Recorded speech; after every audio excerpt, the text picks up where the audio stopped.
How's it going, boys? Going well. How are you? Good. Winslow, we had you not too long ago for Nightbooks. You remember that? Yeah, that's awesome. Yeah. Love it. Okay, well, you guys look great. Congrats on 8-Bit coming out soon. Cool. Thanks. Okay, so Neil, did you give Winslow any advice when it comes to, the 80s vibes when it came to Didn't. Weirdly, the way this movie was shot, I came in, had to quarantine because it was filmed in Toronto. So I quarantined for 14 days, and then I worked for like 3 or 4 days because my character's mostly voiceover as voice of Winslow, who plays a younger version of me.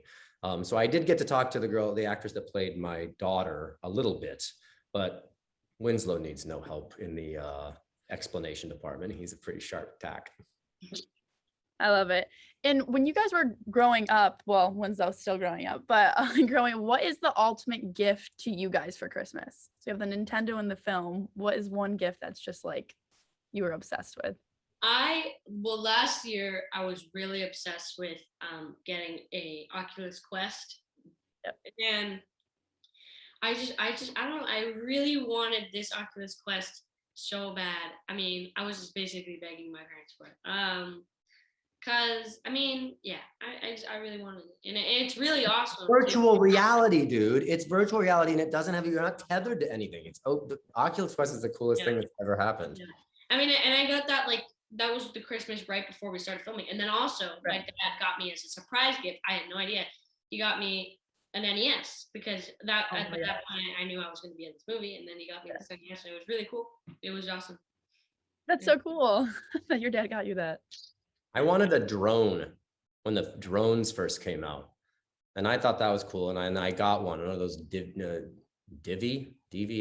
Yeah, one. Yeah, I have the DJI and the other one.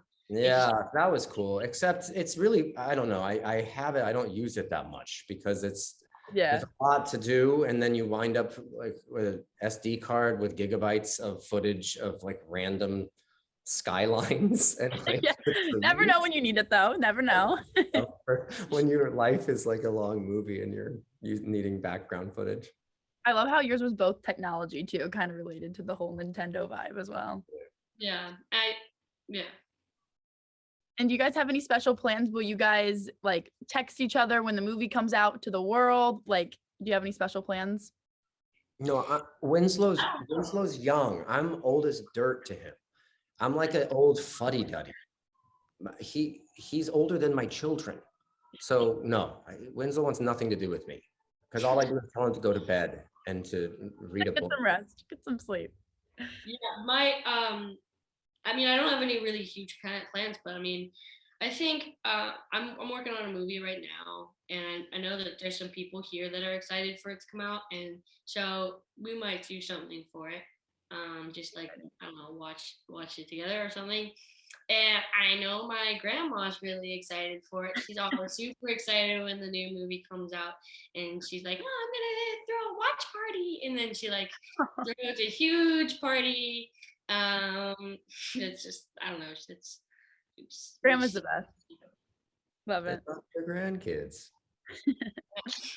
Well, congrats on the film, and thank you guys so much for talking to us today. You're welcome. Thank you.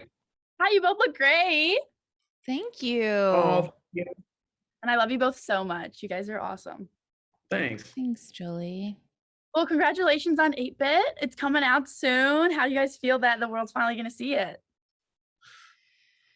Oh gosh, I feel great. I feel like so many parents had to really just save Christmas and holidays over the last 18 months and make them something during a difficult time. And it's just such a sweet and funny and heartwarming movie that I just think people are really going to connect to, especially right now, because it's like a shot of joy. Yeah, add a new one to the list. Yeah, you got a brand of spanking new Christmas movie. There you go. And when you guys were kids, like you were getting ready, waking up, leaving cookies for Santa, what did you think was the ultimate gift when you guys were kids? So I I loved Cabbage Patch Kids. I loved dolls. I loved Barbies. Now I really wanted a Barbie dream house at one point, and I'm realizing as we're talking that I never got one. And my next door neighbor had one, and so I would bring my Barbies over there. But it was tough to not have your own Barbie dream house. Right. But that was, to me, like that was it. You know, you know what my sisters had got was they got the Barbie airplane, like the Barbie jetliner. I didn't know she had one. Yeah, and there was like a flight attendant tray and everything. And when I got my GI Joe, this is true, I would go into my sister's room and I would go onto the plane, and they were flying me to Vietnam.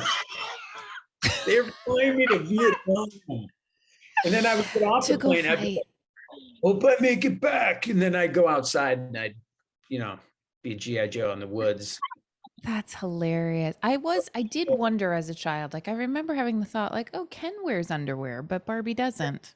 Huh. Okay. Like just like, huh, okay. That's it's funny. That's so funny. Oh my gosh. And you guys, the dinner table is an iconic scene. What if you could go back now, reenact any scene or like refilm any scene, what scene would you guys want to refilm from the movie? Was your favorite? Because you don't like it? Are you asking us like how we would make it better and go back in there and fix some mistakes? Gosh, I don't know. Yeah, the dinner scenes were fun, and I also really enjoyed the car scene where we were driving. I always loved doing that. I don't know why, the driving stuff.